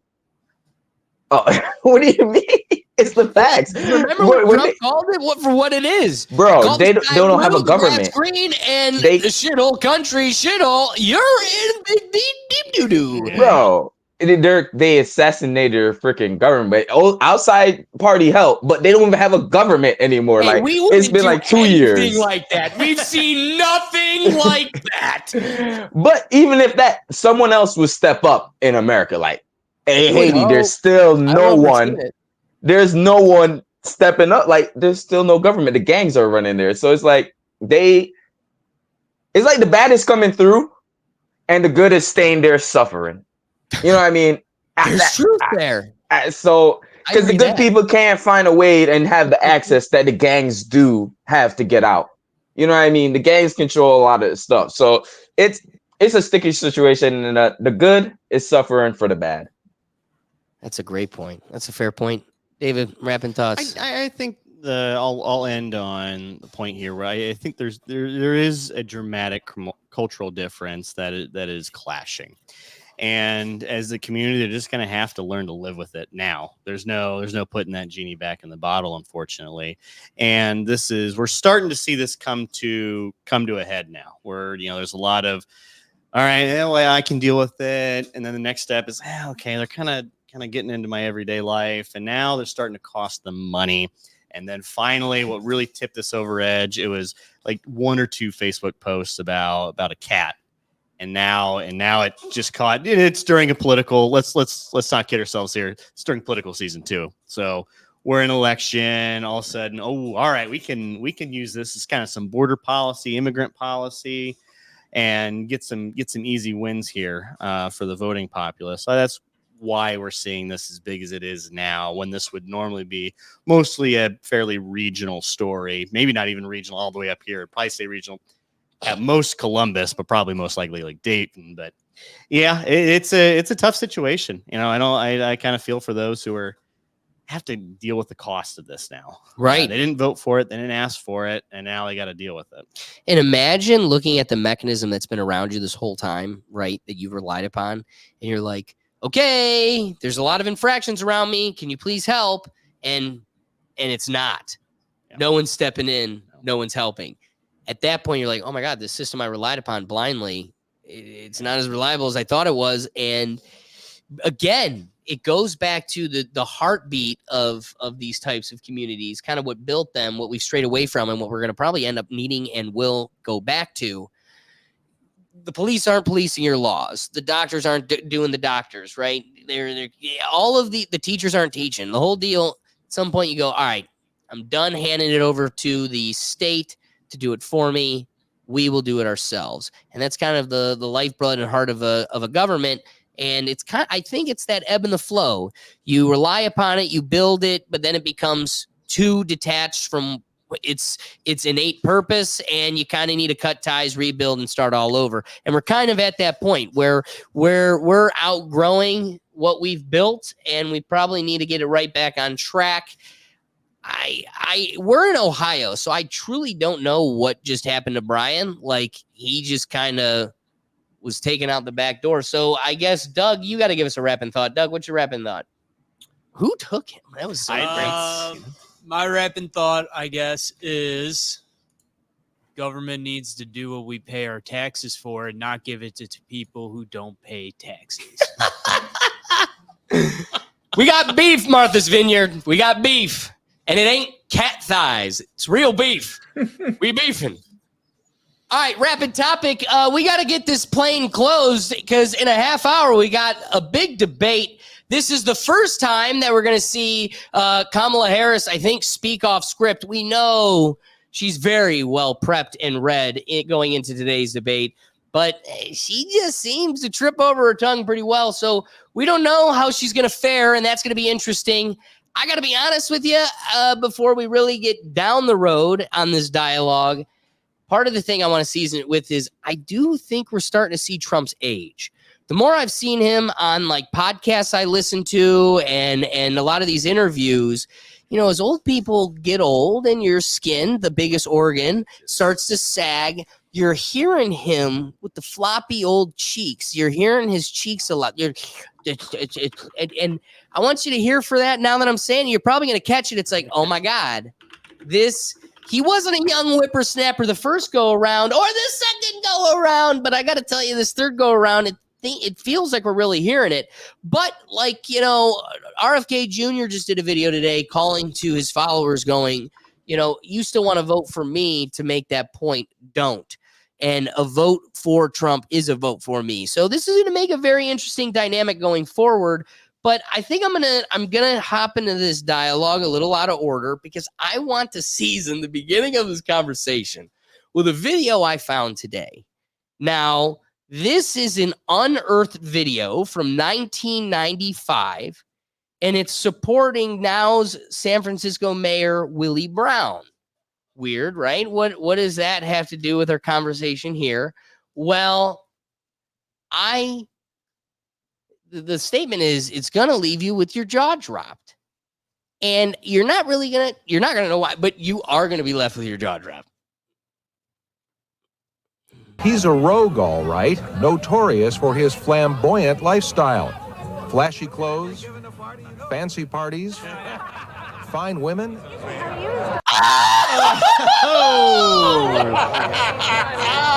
And fast cars. You should from now on address me as... Look who's right next to him. The mayor. Who's that right next to him? Oh, yeah. Women. Wait. Please tell me you caught that. Let's roll this back for the folks at home. Right, notorious for his flamboyant lifestyle. Flashy clothes. 1. Fancy parties. 2. Fine women. Oh, the editing on that's too perfect. Why they do her like that? Women, but she got there for her brains and her brawn. What are your thoughts for today's debate? For today's debate. Okay, all right. I just silly goose. Oh, so I think if I'm Kamala, I'm going to do my strategy is just going to be look as young as possible compared to Trump. Just be energetic. Don't say she's just going to say a lot of nothing. So yes, her website just got updated on what her policies are. And some of it is very generic Democratic talking points. And very few of it is very specific policy points, like very like pinpoint. There's like 2 of them. The rest is just kind of tax the rich, support the families. Let's be fair to the immigrants. That all, let rich pay their fair share, all that stuff. She's just going to stick to that. Hook, line, sinker. She's not going to go. She's going to play very safe. I think she's going to err on the side of saying very little, almost being fairly mute in this. He's going to make Trump go one side, because I think this weird thing actually really did get to Trump's head, and just let him spiral out of control. And every time you speak, just speak with vigor, like you're young, and just don't stray off the script. Is going to be, if I think that's going to be your strategy. That's what we're going to see tonight. Okay, let me flip it to the culture corner, the pickle gallery. Ricky, what are your thoughts? Yo, listen. She's professional, man. She used to be a prosecutor. She knows how to articulate her words way better than I do. She knows how to format her words. Great. Trump game plan is going in there and just try to, in basketball, you just have that little pass. You just keep nudging the whole game. You're going to keep nudging the whole game and try to get that bombshell at the end. But I just hope Kamala don't fumble on her words, because I don't like when she speaks. It's like she's gasping for air, and she's not even big back. She's not even big. You know what I mean? So I don't know why she's gasping for air when she speaks. And it's like, I don't know. I hope she stays on her P's and Q's. I just hope I want entertainment. That's it. Just entertain me right now, because that's all they're good for real. Oh man, entertainment. Our whole community could be on fire. And truthfully, But the it's a only facts. person it should be entertainment for is Silent, who gets to watch from above, and it has no impact on his life. It matters, Ricky. All right, Silent, what are your thoughts? I'm gonna enjoy this clown show for sure. This entertainment show. You bastard. I mean, look, at the end of the day, I think she's gonna get crushed. I think Trump's gonna be way more prepared than her, and I think he's gonna roast her real hard, just like he did with Hillary back in 2016. So, yeah, I think it's gonna be really obvious today who is gonna be the more prepared candidate. And in my opinion, looking from the outside as a Canadian, it's going to be Trump. He's going to be way more prepared than she is. He's going to have the better backing than she is. The DNC, as we spoke previously in previous episodes, just kind of shoved her to the front of the line when they could have, and they definitely did have way better candidates than her. So, and I think today's debate is going to show that and highlight it. Oh, all right. That's what I'm saying. Like, he's gonna nudge, and she's gonna get emotional, yo. She's gonna go emotional and just like start going through the regular Kamala, like, you know, the little pause she does and gasp for air. Like, I don't know, but he's gonna nudge, and it's gonna be towards the end. It's gonna be one just boom, Kamala, this is you, and da da da, and. All right. Do we want to make our picks here? It's like a game day. It's let's make our. It's game day. Yeah, it's like game This day. is David's game day. That's what I'm saying. Entertainment, yo. I'll start off. I think it's going to come off the rails late, but no one's really going to be watching because at the beginning, I think Kamala's going to run away with it. I think Trump's going to go unhinged. He's that weird thing's really going to get to him, and I think he's going to look old compared to Kamala. I think the majority of the people are going to go, I think Kamala won, or really more like Trump lost more than Kamala won. I think that's going to be that's what's going to be the end result of this. I think that's a fair prediction. I think Trump does a great job of doing a solid 2 hours and makes 2 or 3 statements that just damns him, right? The Proud Boys can stand down and stand by. Looked right at my parents and go, we're screwed. What? That will haunt us. No. Guess what? We're still talking about that. So here's what I think Trump's good at. I think Trump's good at talking off the cuff. I also think he's got a dummy's instinct. So his instinct is to say some dumb shit. He's good, dumb. And then guess what he's not good at for some reason? He can explain almost everything else, but he can't really explain. That's not what I meant. What I meant was, right? Because they all go, hey, you're racist.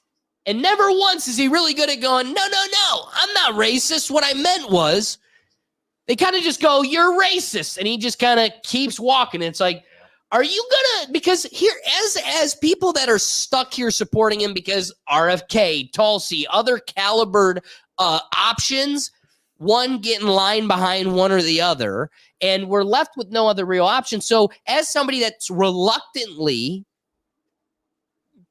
potentially calling for Trump, right?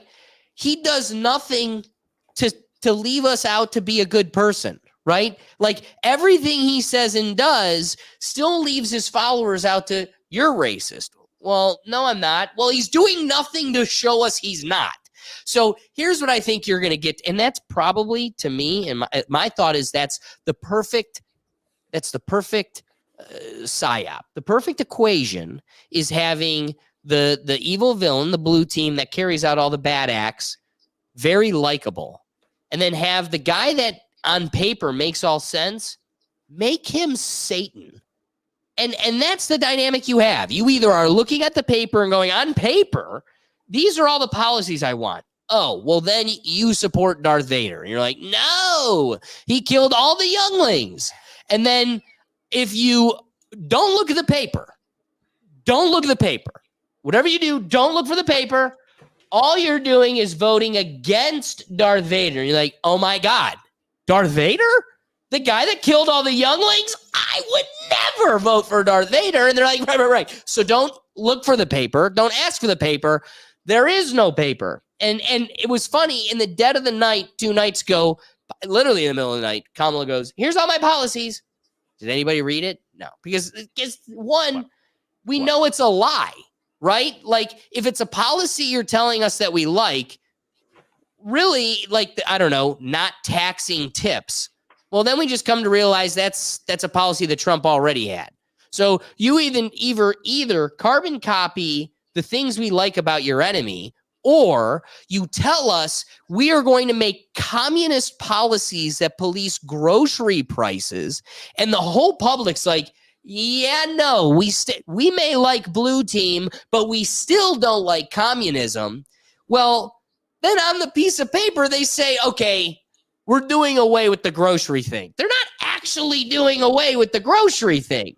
That's why the policy, in the metaphor, the piece of paper, the thing that they should be selling you on, the platform, to them doesn't matter, doesn't exist. Because one, my platform is telling you whatever you need to hear to vote for us. Because two, I'm going to do whatever the hell I want. That's the real platform. I'm doing whatever the hell I want, and it's really not something you like. So what am I selling to you? I'm selling to you not Trump. That's really all I got. We're not Darth Vader. Here's what's interesting. That being the premise of it all, here is a Philadelphia cookie shop, and they, leading into today's debate, were selling cookies. They have Kamala cookies and Trump cookies. Take a look at the numbers. You've sold thousands already, and I know you've baked thousands in preparation for tonight. Yes. Everyone wants to know, what do the sales maybe tell us about who might win the election in November? Well, tell us about sales. The sales, the red is leading by a lot. By a lot. By a lot. You got the tally board over here. The tally was just updated. You're new to see it, but almost by 4,000. 369 to 4,228, and that's a Democrat city. Ricky, what's up? I just said, damn. But Alex, I just wanted to say this before, like, show me where Trump became racist. Like, show me in time. Like, if that's what she goes with today, it's a L. Like, the race thing is out. I hope they don't go for that angle. Like, getting award from the NAACP, then run against Democrats and magically become racist. Then when you look at these folks and you go, please show me one clip. I don't know what Republican. I don't know what Republican is going to free Lil Wayne and free Kodak Black. Kodak Black. I don't know what Republican is going to do that shit. You know what I'm saying? I'm just saying. I don't know who. Hey, but Trump freed ASAP Rocky.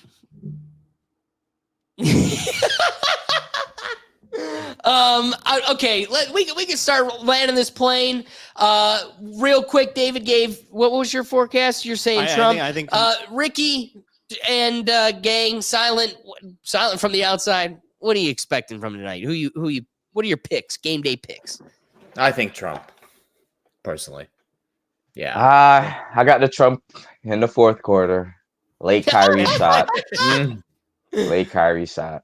Okay, hold on. If she doesn't get emotional, Kamala got it. If Trump don't bother her with the rhetoric or anything, like just little sayings, little nudge, Kamala got it. Kamala got it. Camel ladies got it. But I don't think she's gonna stay unemotional. Well, again, their only selling point is not Trump. Right. It's emotion. It's we are identity politics. And I need to hear new stuff from her. Like I don't want to literally hear copy and paste as you said earlier. I need new, like, go against your whole party tonight. You know what I'm saying? I agree. And with the copy and pasting of things you're saying, what I don't want is for you to be repeating something and needing to pander to a group, and you go call your union leader, and he go, okay, so don't be also doing it in an accent that makes me feel this big. Okay? Sorry, Ricky. I just needed to. And you're right. Like you can't just take a flight to the south and then during the flight you took a nap and wake up with a twang. It don't happen like that. Okay, it don't happen like that. Then you come back up north, you're perfect fine. Then you go to California, all West Coast. Like be you.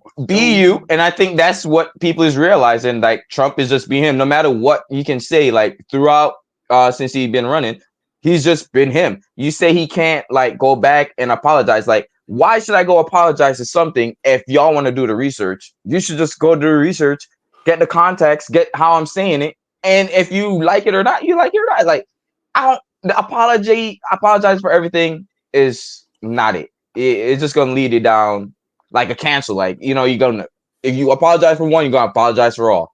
Look, you mad? I say that wasn't me. That move on. It's over with. No, I totally agree. That shit. Were you able to hear Ricky? Silent? Yeah, I heard him. Yeah. All right. That being said, if you're the only person left in this darn studio, Doug, I mean, there's no one else to ask. Doug, who do you got in the game day pick? I'll have to go with the experienced debater, Donald Trump. Oh, all right. The experienced debater. I mean, how much experience does Kamala have? I mean, Trump's been on that debate stage a few times already. Kamala's only experience is in the VP debate, which are basically meaningless. So I think Trump's got an edge. But we got to remember, the chips are still always stacked. So even when he wins, he loses because they're going to find avenues and ways to sell this to the public that, he loses on it. But for my rapping thought here, I want to present a video. This video being from Representative Thomas Massey. And to me, this is the position really moot of either side, regardless of where you're at. I mean, there is no moderate anymore. There is no independent. We're not allowed to call or think about a third party, call for or think about a third party. But this is, I think, the real American position. And I would call in Mr. Massey. Can we be honest with the American people about what's going on here? This is political theater. I'm going to call out both sides right here. It's all posturing. It's fake fighting. We all know where it ends up. This is Groundhog Day. I don't care if the Democrat is the speaker or Republican is the speaker. We always get a CR in September, and then we get an omnibus. Sometimes there's a twist on that. We might get the omnibus before Christmas, but if we're not good, it comes after Christmas. But that's what's going to happen. And in the meantime, it's political theater. We've got it's good theater. We've got great writers. I wish they'd just come up with a new plot. It's the same plot every fiscal year. What should we be doing? It's already been discussed. We should have done 12 separate bills. We should have done 12 separate bills.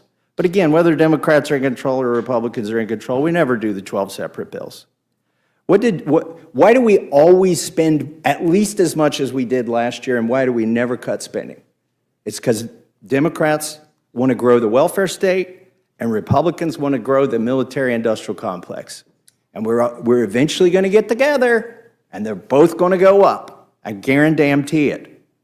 And both parties are just fine letting the bureaucrats do their thing, which should be our thing, according to Article 1. Section 8 in the Constitution. We are empowered with these things. Most important of the things we do is the funding, and that's the big lever we have. I've sat through now almost 2 years of hearings in this Congress where we've exposed lies at the CDC, shortcuts at the FDA, unconstitutional gun bans at the ATF, over prosecution of January 6ers at the DOJ, targeting common citizens at the FBI, spying by the NSA, illegal mandates for livestock by the USDA, targeting plant vaccine or transgenic plant vaccine at the NSF, and censorship, the censorship industrial complex of which the NSF is part of, automobile kill switch at the DOT. Now, these are all things I think most Democrats are just fine with, this kind of totalitarian state that the bureaucrats are pushing on us. But Republicans at least pretend to be against these things. But what are we going to do this September? We're going to fund every freaking one of those things that we have exposed. That is the tool that we have, is the funding. Why are we funding things we don't like? We don't have to. Well, it's because we're addicted to spending. And this doesn't do anything about the addiction at all. So let me touch on one point too here that I think is important. Is, a couple years ago, or a summer and a half ago, I suppose now, we did something where we allowed the debt limit to be increased. But as a condition of that, we said if you do a CR that lasts past April 30th, everything's going to get cut 1%. And that, to me, seemed like at least a little tinge of fiscal responsibility was creeping in. But now I notice that this CR, instead of going 1 year and giving us time to do the 12 appropriations bills, is going to go 6 months. Now, let me tell you what's going to happen because this goes 6 months. Number one, it ends in March 28th, on March 28th. Well, the automatic cuts happen on April 30th if the CR went past that. So that is exactly why the Speaker chose a 6-month CR, is so we don't have even the chance, a threat to this town, it's a threat of a 1% cut. We don't want to even, this is like T-ball. The 1% cut is on the tee, and Republicans won't even swing at it. So instead, we're going to do a 6-month CR instead of a 1-year CR. That sets up another crisis next spring where we can do another pretend fight sometime around March. And that fight it'll be the same fight regardless of who wins the presidency and who's in charge of the Senate and the House. And we're basically going to get pretty much the same result. But that's 6 months from now.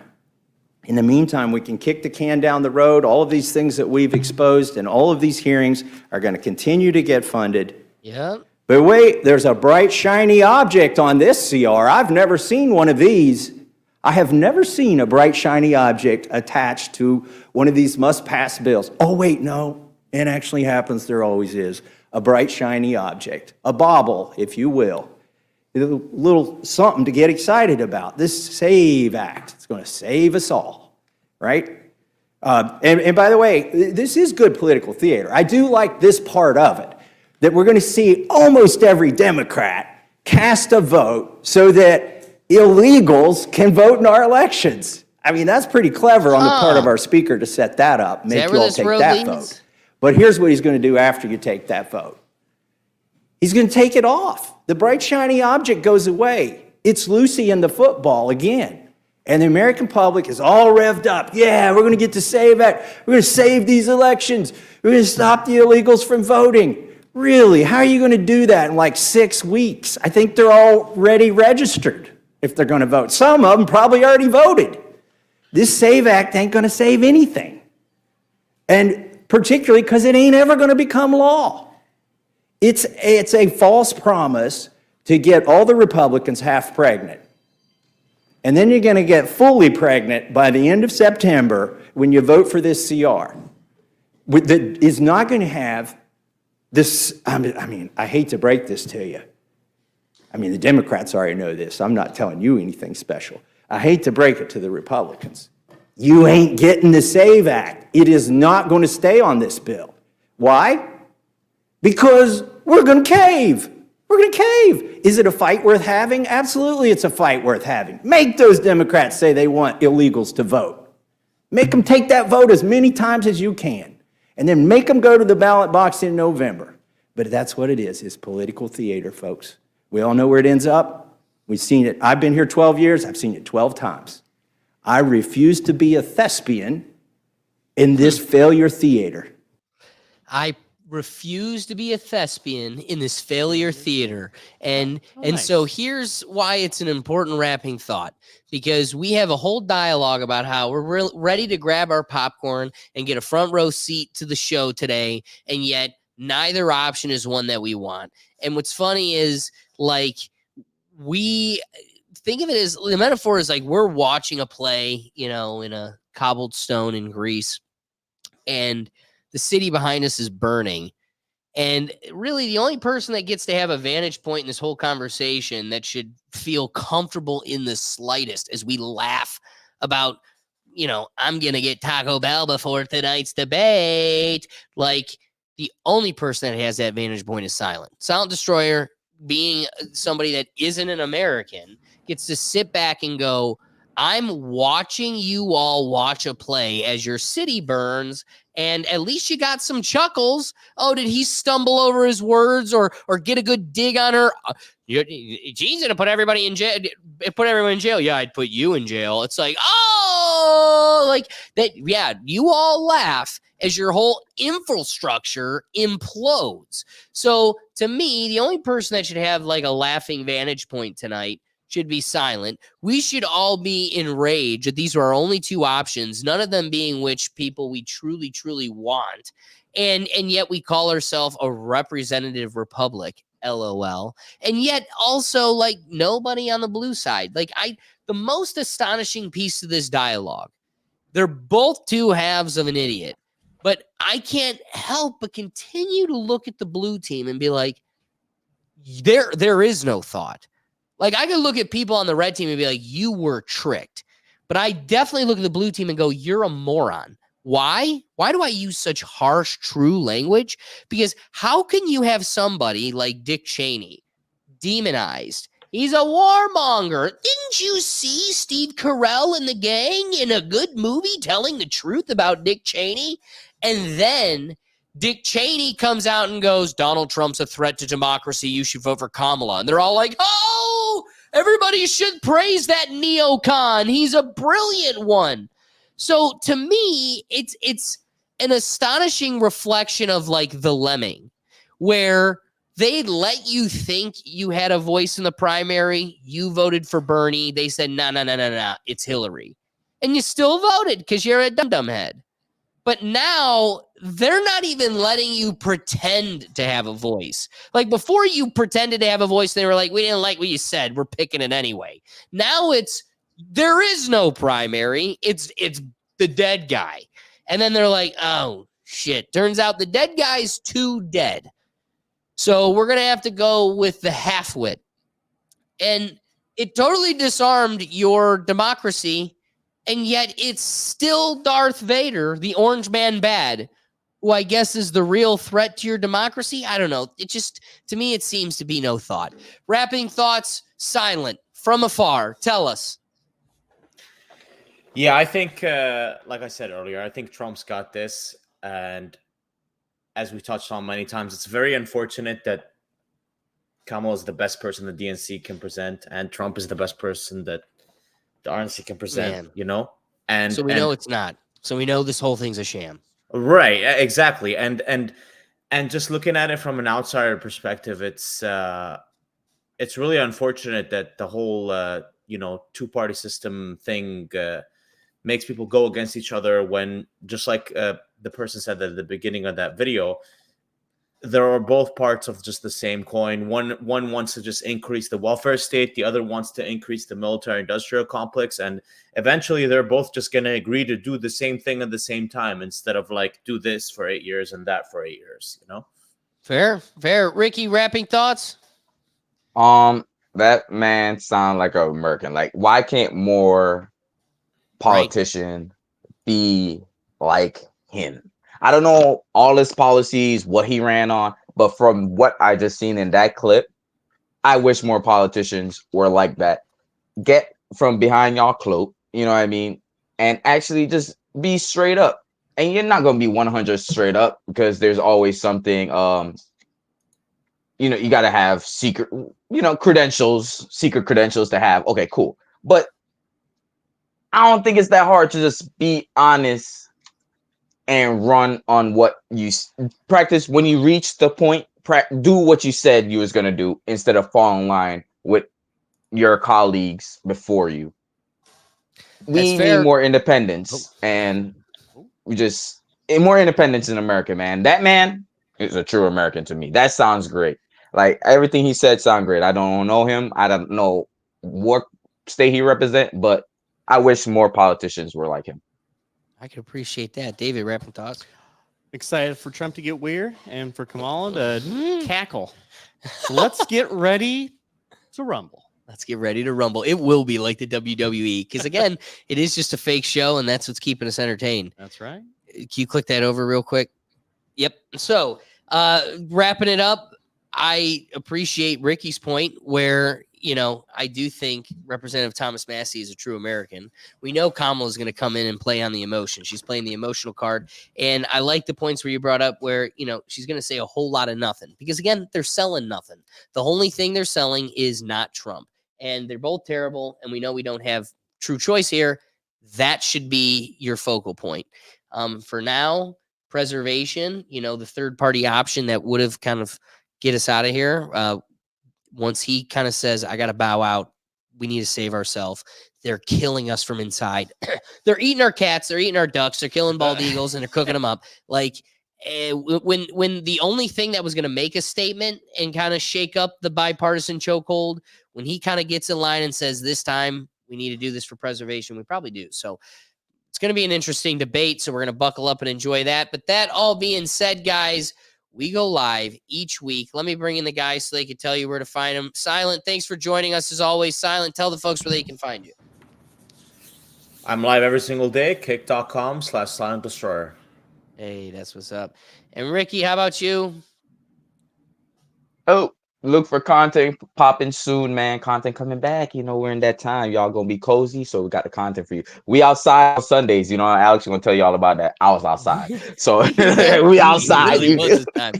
We outside, y'all. And catch us every Tuesday here, man. Live, just another TV, anywhere, everywhere. Hey, so guys, again, we have the Rethink Tank. We go live here every Tuesday at 7 p.m. So be sure to like, subscribe, do whatever you got to do so you don't miss it. And then also we have our, as Ricky pointed out, we have a whole lot of content that comes down on Sundays too.